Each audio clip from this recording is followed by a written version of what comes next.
ये देखिए, ये है पैलेट गन। इसको कहते हैं पैलेट गन। इसको कहते हैं पैलेट गन। इनकी आंख डैमेज हो गई है। इनकी आंख से इनको दिखाई नहीं दे रहा है। आज राहुल गांधी ने एक अहम प्रेस कॉन्फ्रेंस की।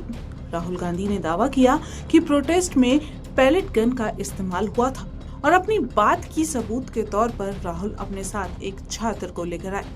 आपको बता दें, घायल स्टूडेंट का नाम साहिल है। साहिल हरियाणा के निजमगढ़ के रहने वाले हैं। साहिल दिल्ली में नीट पेपर लीक और भर्ती परीक्षाओं में गड़बड़ी के खिलाफ कॉकरोच जनता पार्टी के संसद चलो मार्च और जंतर मंत्र प्रदर्शन में शामिल हुए थे।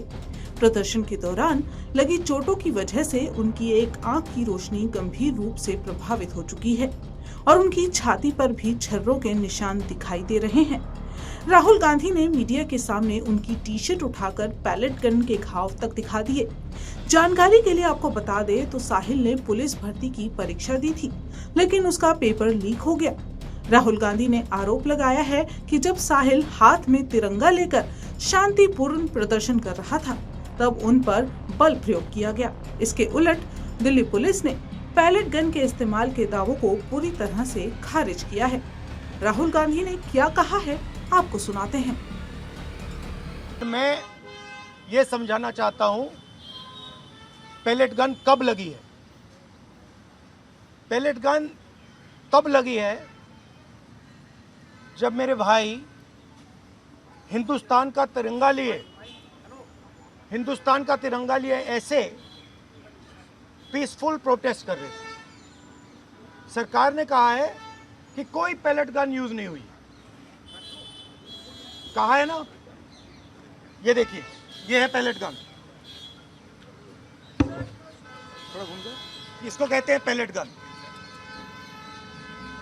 इसको कहते हैं पैलेट गन।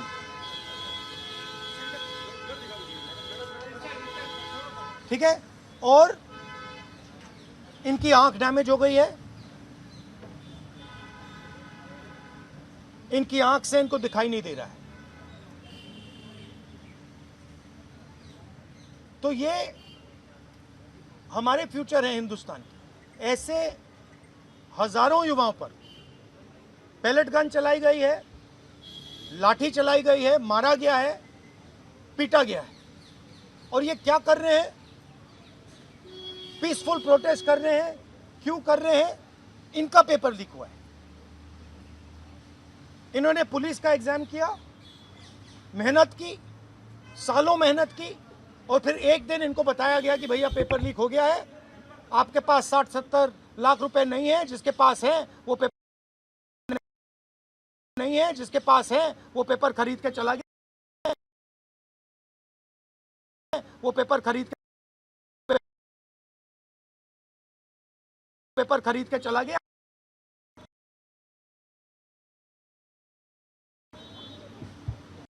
काम जाने, और ये लाखों लोगों के साथ हुआ है।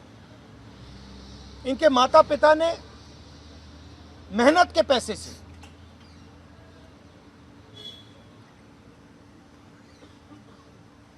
इनको अपॉर्चुनिटी दी। तो सरकार को झूठ बोलना बंद करना पड़ेगा। सरकार ने हमारे फ्यूचर पर आक्रमण किया है, और फ्यूचर क्या कह रहा है? फ्यूचर सिर्फ 3 चीजें कह रहा है। पहली बात,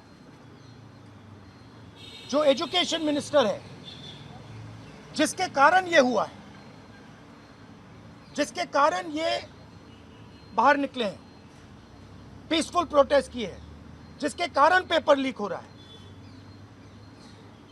उसको सैक किया जाए। दूसरी मांग कि ये जो हमारे फ्यूचर पे गोली चलाए हैं, लाठी मारे हैं, उन पर कार्रवाई होनी चाहिए। और तीसरी मांग कि नरेंद्र मोदी जी, जो पूरे सिस्टम के ऑपरेटर हैं, वो ऐसे जैसे युवाओं से माफी मांगी। इनका फिजिकल डैमेज हुआ है। मैं आपसे कह नहीं सकता हूं कि इनकी आंख बचेगी नहीं बचेगी। इनकी कोई गलती नहीं है। तो ये 3 मांगे हैं। हमारे स्टूडेंट्स को मारना बंद कीजिए, धमकाना बंद कीजिए और ये मांगे पूरी कीजिए। यही मैसेज है। हाँ, हरियाणा जेपी नड्डा और जो मंत्री गए थे सीजेपी से बात करने, वो कह रहे 2 मांग पर तो सहमति हमारी बन गई है कि जो मुकदमा हुआ उसे दर्ज करने से वापस कर लेंगे और एक्शन भी ले लेंगे, लेकिन जो मुख्य मांग है धर्मेंद्र प्रधान का इस्तीफा, वो कह रहे हैं कल दोपहर में इस पे बात करेंगे। हमने पोजीशन क्लियर कर दी है, स्टूडेंट्स ने पोजीशन क्लियर कर दी है। जो उनकी मांग है उसे हम रिपीट कर रहे हैं। Dharmendra Pradhan is a criminal education minister. He has to be removed. He is a symbol of the collapse of our education system. He has to go. He is the reason my brother has got shot.